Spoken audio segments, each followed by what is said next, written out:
ಆತ್ಮೀಯ H16 news ಅರ್ಥಾತ್ ಸೀತಾರಾಮ್ ನ್ಯೂಸದ ವೀಕ್ಷಕರೇ, ನಾನು ನಿಮ್ಮವ ಎಂ ಆಯುಧ ಮಲ್ಲಪ್ಪ ಜೊತೆವರು. ತಾವು ಈಗ ಸುದ್ದಿಗಳ ಲೋಕಕ್ಕೆ ಎಂಟ್ರಿ ಹೊಡಿತಾ ಇದ್ದೀರಿ.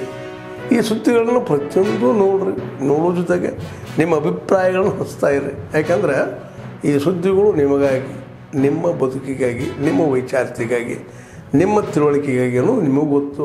ಜೊತೆಗೆ ನಮಗೂ ನಿಮ್ಮೊಂದಿಗೆ ಇದೊಂದು ಮಾತಾಡುವಂಥ ಜೊತೆಗೆ ಸುದ್ದಿಗಳನ್ನು ಬಿಡುವಂಥ ಕೆಲಸ. ಈ ಕೆಲಸದಲ್ಲಿ ನಾವು ನಿಮ್ಮೊಂದಿಗಿದ್ದೀವಿ ಅಂತ ಹೇಳ್ತಾ ನೋಡ್ತಾ ಇರಿ ಸುದ್ದಿಗಳನ್ನು. ಚಿತ್ರದುರ್ಗ ಜಿಲ್ಲಾ ಆಸ್ಪತ್ರೆ ಇವಾಗ ಅದು ವೈದ್ಯಕೀಯ ಶಿಕ್ಷಣ ಇಲಾಖೆ ಅಡಿಯಲ್ಲಿ ಬರ್ತದೆ.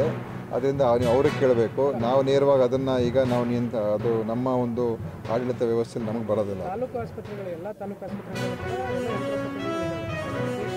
ಹೌದು, ಈಗ ನಾವು ಬಹುತೇಕ ಎಲ್ಲ ಕಡೆ ಅದಕ್ಕೆ ನಾವು ಸರಿಪಡಿಸ್ತಕ್ಕಂಥ ಕೆಲಸ ಮಾಡಿದ್ದೀವಿ. ಈಗ ಇಲ್ಲಿಗೂ ಕೂಡ ನಾವು ಏನು ಕೊರತೆಗಳು ಅದನ್ನು ಕೂಡ ನಾನು ಚರ್ಚೆ ಮಾಡಿದ್ದೀನಿ. ಸೊ ಅದನ್ನು ಸರಿಪಡಿಸ್ಕೊಡ್ತೀವಿ. ಆಯಿತಾ? ಈಗ 200 ಬೆಡ್ಗೆ ಈಗ ಇಲ್ಲೇ ಮಾಡಿದ್ರೆ ಇನ್ನೊಂದು 100 ಬೆಡ್ ಇಲ್ಲಿಗೆ ಸೇರಿಸಿ ಕಟ್ಟಬೇಕು. ಬಟ್ ಇಲ್ಲಿ ಜಾಗದಕ್ಕೊಂದು ಕೊರತೆ ಇದೆ, ತುಂಬ ಇಕ್ಕಟ್ಟಾಗುತ್ತೆ ಅಂತ ಒಂದು. ಮತ್ತು ಮುಂದೆ ಇನ್ನೇನು ಮಾಡೋಕ್ಕಾಗೋದಿಲ್ಲ. ಈಗ ಕಟ್ಟಿದ್ರೆ ಅಲ್ಲಿಗೆ ಫುಲ್ ಪ್ಯಾಕ್ ಆಗಿಬಿಡ್ತದೆ, ಅದು ಒಂದು ಸಮಸ್ಯೆ ಇದೆ. ಅಲ್ಲಿ ಇನ್ನೊಂದು ಕಡೆ ಕಟ್ಟಿದ್ರೆ ಹೊಸದಾಗಿ 200 ಬೆಡ್ಡು ಮತ್ತು ಬೇರೆ ಎಲ್ಲ ಏನೇನು ಬೇಕು ಅದೆಲ್ಲವನ್ನು ಕೂಡ ಸೇರಿಸ್ಕೊಂಡು ಕಟ್ಬೋದು. ಅದನ್ನು ತೀರ್ಮಾನ ನಾವು ಶಾಸಕರು ನಾವು ಮುಂದಿನ ವಾರ ಬೆಂಗಳೂರಿನಲ್ಲಿ ಒಂದು ಸಭೆ ಮಾಡಿ ಅಂತಿಮ ನಿರ್ಧಾರ ತಗೊಂಡು ಆದಷ್ಟು ಶೀಘ್ರ ಈ ಕಾಮಗಾರಿ ಆಗಬೇಕು. ನಮಗೆ ಅದು ಕೂಡ ನಮಗೆ ಮುಖ್ಯ. ಅದಕ್ಕೆ ನಮಗೆ ತಡ ಮಾಡೋಕ್ಕೆ ಹೋಗೋದಿಲ್ಲ. ಸುಮಾರು ನಮಗೆ 100 ಕೋಟಿಗಿಂತ ಹೆಚ್ಚು ಅನುದಾನ ಇದಕ್ಕಿದೆ.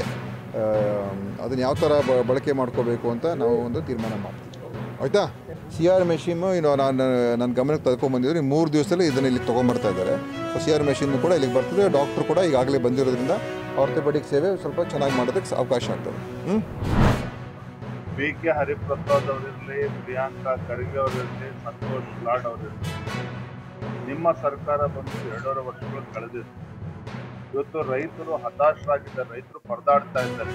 ಕಲ್ಯಾಣ ಕರ್ನಾಟಕದಲ್ಲಿ ಅತಿವೃಷ್ಟಿಯಿಂದಾಗಿ ತೊಗರಿ, ಉದ್ದು, ಕಬ್ಬು ಮತ್ತು ಸೋಯಾಬೀನ್ ಬೆಳೀತಕ್ಕಂಥ ರೈತರು ಹತ್ತಿ 70-80% ಸಂಪೂರ್ಣವಾಗಿ ಬೆಳೆ ನಾಶ ಆಗಿದೆ. ಇದ್ರ ಬಗ್ಗೆ ನಿಮ್ಮ ವಿಚಾರಗಳನ್ನ ತಿಳಿಸಿ.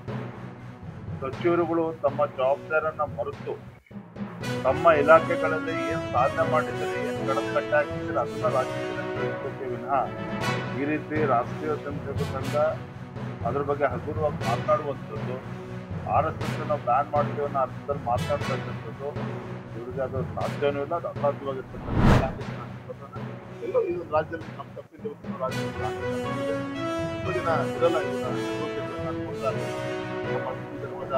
ಬಗ್ಗೆ ಜಾತ್ಯತೀತ ಅಂದ್ಕೊಂಡು ಮತ್ತು ಭಾವನೆಗಳು ಅನೇಕ ಕಾರ್ಯಕ್ರಮಗಳು ಮಾಡ್ತಾ ಇದ್ದಾರೆ. ಬಗ್ಗೆ ಕೂಡ ಉನ್ನೋದು ತಪ್ಪು ಅಂದ್ರೆ ಏನು ಸರ್?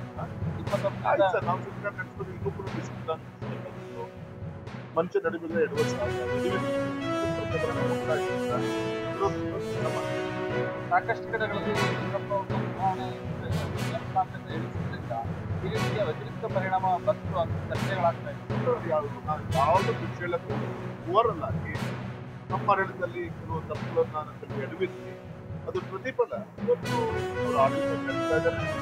ಅವ್ರು ಮಾಡಿ ಈಗ ನಮ್ಮ ಶಾಸಕರು ಗೋಪಾಲ್ ಕೃಷ್ಣ ಅವರು ಈ ಮೊಳಕಾಲ್ಮೂರಿನ ಆಸ್ಪತ್ರೆಯನ್ನು ಮೇಲ್ದರ್ಜೆಗೆ ಏರಿಸಬೇಕು ಮತ್ತು ಇಲ್ಲಿ ಈ ತಾಲೂಕಿನ ಜನರಿಗೆ ಮತ್ತು ಸುತ್ತಮುತ್ತ ಎಲ್ಲ ಹಳ್ಳಿಯವರಿಗೆ ಇಲ್ಲೇ ಒಂದು ಒಳ್ಳೆಯ ಸೌಲಭ್ಯ ಆಗಬೇಕು ಅಂತ ಭಾಳ ಒತ್ತಾಯನೆಲ್ಲ ಮಾಡಿಸಿ ನಾವು ಅದಕ್ಕೆ ಒಂದು ಪ್ರಪೋಸಲ್ ಎಲ್ಲ ಮಾಡಿ ಈಗ ಅನುಮೋದನೆಯೂ ಕೂಡ ಎಲ್ಲ ಸಿಕ್ಕಿದೆ.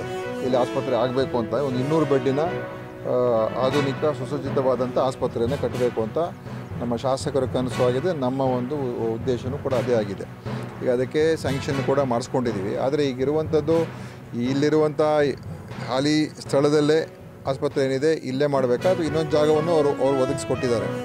ಇಲ್ಲಿಂದ ಒಂದು 3 ಕಿಲೋಮೀಟ್ರ್ ಹಾನಗಲ್ ಅಲ್ಲೂ ಒಂದು 5-6 ಎಕರೆ ಜಾಗವನ್ನು ಅವರು ನಿಗದಿ ಮಾಡಿಸಿ ಅಲ್ಲೂ ಕೂಡ ನಮ್ಮ ಆಸ್ಪತ್ರೆಗೆ ಅಂತಲೇ ರಿಸರ್ವ್ ಮಾಡಿ ಇಟ್ಟಿದ್ದಾರೆ. ಅದು ಭಾಳ ಒಳ್ಳೆಯ ಒಂದು ಕ್ರಮನೇ. ಈಗ ಇಲ್ಲಿ ಸಾಧಕ ಬಾಧಕಗಳನ್ನ ನೋಡ್ತೀವಿ. ಇದು ನಾನು ಅದಕ್ಕೆ ಪರಿಶೀಲನೆ ಮಾಡೋಕ್ಕೆ ಬಂದಿದ್ದೆ. ಇಲ್ಲಿ ಹಳೆಯ ಕಟ್ಟಡದ ಜೊತೆಯಲ್ಲೇ ಇನ್ನೊಂದು ಕಟ್ಟಡ ಸೇರಿಸಿ ಇದನ್ನೇ ಕಟ್ಟಬೇಕಾ ಅಥವಾ ಎಲ್ಲವನ್ನು ಹೊಸದಾಗಿ ಕಟ್ಟಿದ್ರೆ ಇನ್ನೂ ಚೆನ್ನಾಗಿರ್ತದ? ಆದ್ಮೇಲೆ ಎಲ್ಲ ಸುದ್ದಿಗಳನ್ನು ನೋಡಿದ್ರಲ್ಲ, ಏನು ಅನಿಸ್ತು ನಿಮಗೆ? ಇದರಲ್ಲೇ ನಿಮ್ಗೆ ಲೈಕ್ ಆಗಿರ್ಬೋದು, ಡಿಸ್ಲೈಕು ಆಗಿರ್ಬೋದು, ಕಾಮೆಂಟ್ ಬೇಡಪ್ಪ ಅಂತೂ ಅನಿಸಿರ್ಬೋದು, ಕಾಮೆಂಟ್ ಮಾಡಬೇಕಪ್ಪ ಅನಿಸಿರ್ಬೋದು, ಶೇರ್ ಮಾಡಬಾರ್ದಪ್ಪ ಅನಿಸಿರ್ಬೋದು, ಅದು ಮಾಡಬೇಕು ಅನಿಸಿರ್ಬೋದು. ಏನಾದರೂ ಆಗಲಿ ಶೇರ್ ಮಾಡ್ತಾಯಿರಿ, ಈ ನ್ಯೂಸ್ಗಳನ್ನ ಹಂಚ್ತಾ ಇರಿ, ಜೊತೆಗೆ ಇದಕ್ಕೆ ಸಬ್ಸ್ಕ್ರೈಬ್ ಆಗ್ತಾಯಿರಿ ಅಂತ ಹೇಳ್ತಾ H16 ನ್ಯೂಸ್ ಅರ್ಥಾತ್ ಹೇ ಸೀತಾರಾಮ್, ಇದು ಸತ್ಯದ ಕೈಗೆ ನಡಿ. ವಂದನೆಗಳು.